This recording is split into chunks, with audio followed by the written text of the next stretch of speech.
Communication is a dynamic and interactive process relying on feedback. The very nature of communication process is goal-oriented and purposive. Now we will understand process of communication in detail. Communication process begins with the source. Source is nothing but a sender. When a thought, idea is generated into the mind of a sender, that is called as source, where ideas are generated, then communication process begins. Source is the place where ideas, thoughts are generated into the mind of an communicator. And when he feels that those ideas, those information can be shared with somebody else, he starts to create or gather those thoughts in his or her mind. So we can say that communication process begins or starts with generation of ideas into the mind of a sender, and that sender is called as source, where the ideas are generated. When those ideas are generated into the mind of a sender, he tries to analyze those ideas and thinks of the person with whom he wants to share those ideas. Accordingly, he reduces those ideas, those thoughts to the essentials according to the needs of the receiver. So we can say that source, or it also called as sender, is the starting point of communication process.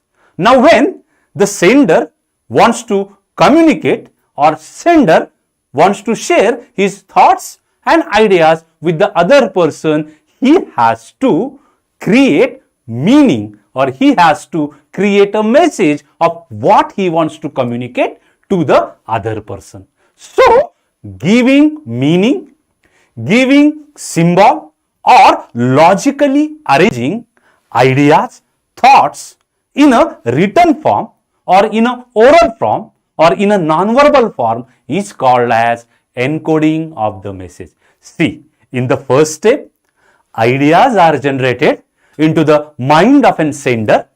Those ideas he wants to communicate to the other person. For transforming those ideas and thoughts to the other person, he tries to encode his thoughts. He tries to encode information.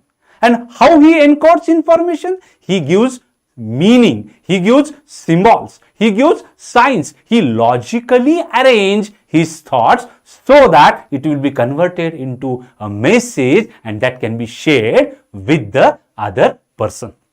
For example, if I want to convey a message not by using any word to my friend that I want a cup of water, what I will say? This is a non-verbal sign through which I have interacted with the other person that I want a cup of water.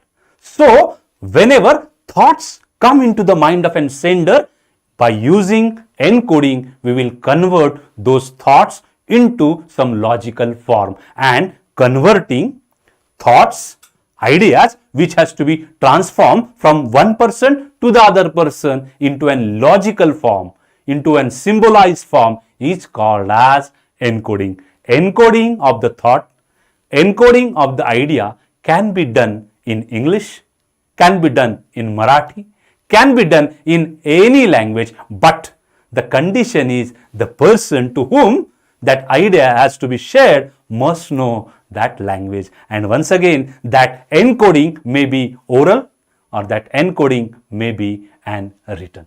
So, communication process begins at source. Source is a sender where ideas are generated. Second step is encoding the message by giving logical form to it. And now the third step in communication process is now the encoded message has to be dispatched to the person to whom we want to communicate. The person to whom the message is dispatched is called as a receiver. So, whatever thoughts, whatever ideas, whatever knowledge one person or sender wants to communicate to the receiver, he has to create meaning or message of that thought, that idea, and he has to dispatch those thoughts with the help of message to the other person by using appropriate media or by using appropriate channel. The dispatching of the message from sender to receiver takes place with the help of an suitable channel. Now, what is that suitable channel is? That suitable channel of dispatching may be a post, maybe an email, maybe a WhatsApp, maybe a Facebook. Social media can be a channel of communication of your message to the receiver, as well as that communication channel may be written or may be verbal or oral. Even communication channel can be a non-verbal. With the help of signs, with the help of symbols, with the help of pictures, even you can dispatch your message to the receiver. For an example, when we travel by road, we came across a signal point where color signals, where color communicates with us. When red light is there on that traffic signal, we stop. When green light is there, we start traveling.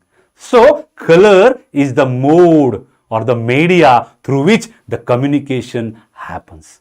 So, the first step in communication is generation of idea, which are generated at source. Source is nothing but sender. He encodes his ideas, thoughts in form of message, and now in third phase, that message is dispatched with the help of appropriate media and channel by considering the need, urgency of the message. The next step, fourth step in communication process is reception of the message. When sender sends a message through an appropriate media or appropriate channel, receiver receives the message. And when a receiver receives the message, he tries to interpret that message. He tries to decode that message, and he tries to, in this way, understand that message. This understanding of message, this interpretation of the message by the receiver of the message given by the sender is called as decoding. Decoding is the process in which receiver tries to understand what message has been sent by the sender. He tries to give meaning to the words sent by sender or a source. So, with the help of decoding, receiver receives and decodes, understands and interprets the message communicated by the sender. In the next stage of communication process, after understanding what the sender has said, the receiver tries to gather his thoughts and generate a response which can be given to the sender. Now, receiver is ready with his response in his mind. What he wants to convey back to the sender. This stage is half completed when it comes to process of communication. Process of communication doesn't only mean to transform ideas, thoughts from one person to the other person, but it implies it is completed when the feedback or the response is received from the receiver. So, the very critical phase, very important phase starts here. When a receiver receives the message, he decodes it, he understands it, he interprets it, and he generates a response in form of an idea, in form of an thought, in form of an agreement, in form of an disagreement. Response can be positive, response can be negative. But again, now a receiver has to send this response to the sender. Now, in order to send the response, in order to send the feedback to the sender by the receiver, he has to encode his response. He has to encode his response, he has to dispatch his response or feedback, and the sender, original sender, now has to become a receiver. And he has to receive the response given by the receiver. The original sender in this case becomes receiver, and the original receiver in the second phase of process of communication becomes the sender. When the receiver, original receiver of the message gives response, encodes his response in the form of feedback and dispatch using that appropriate channel to the original sender, here the communication process gets completed. So we can say that as soon as the original receiver sends feedback to the sender and sender receives that feedback, the communication cycle gets completed.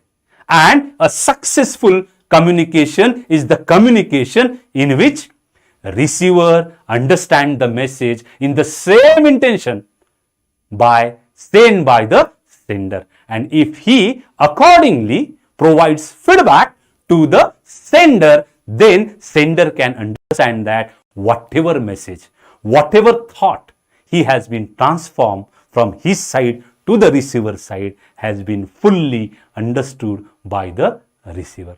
Thus, we can say that communication process is completed. A successful communication process requires following elements. Number one, two parties, that is sender and receiver. A communication process takes place only when there are two parties, namely sender and receiver. A message from sender must be received by a person to whom sender wants to share that message. So, in order to have an successful communication, it needs two parties, sender and receiver. If one of the party is absent from a communication process, the communication process will not be completed. It will only happen in cinemas and in pictures where imaginary letters are written by hero to heroine or from a heroine to an hero, and that hero looks in that letter the person to whom the letter has been written. That is an imaginary picture. In reality, in real life, in order to have a communication, it requires two parties, sender and receiver. You cannot speak looking towards sky and say God. It is a one-way communication and it will be not termed as a communication. For a communication, it requires two parties, sender and receiver. The next component or element of communication is media of communication. Whatever message a sender wants to transform from his side to the other side, in order to transform, in order to send that message from one side to the other side, appropriate channel, appropriate medium must be selected. And that selection of appropriate medium and the selection of appropriate channel depends upon the very nature of the message, the urgency required, the needs of the receiver. All these are kept in mind, and the appropriate channel with the help of various means of communication is selected and message is transformed from sender to receiver. So we can say that media or medium of communication is an important element of communication process. The next element is continuing process. Communication is an continuous process. Whenever sender sends his idea, thoughts, knowledge, feelings, emotions to the other person, and other person understand his feelings, emotions and knowledge sent by the sender, he response to the sender. And that response is nothing but feedback. When the sender receives the feedback from the receiver, he come to know whether whatever message he has transformed to the receiver, he has understood correctly or not. If there is any loophole, if there is any gap between the message transform and understanding of the receiver, sender again corrects that message. So, communication is the process which is continuous in nature. As soon as sender sends message, receiver receives message, receiver responds by giving feedback. When original sender receives that message, he again pass on some other information to the receiver. Again receiver gives feedback. So we can say that communication is an continuous process. The next element in the communication process is facts and feelings.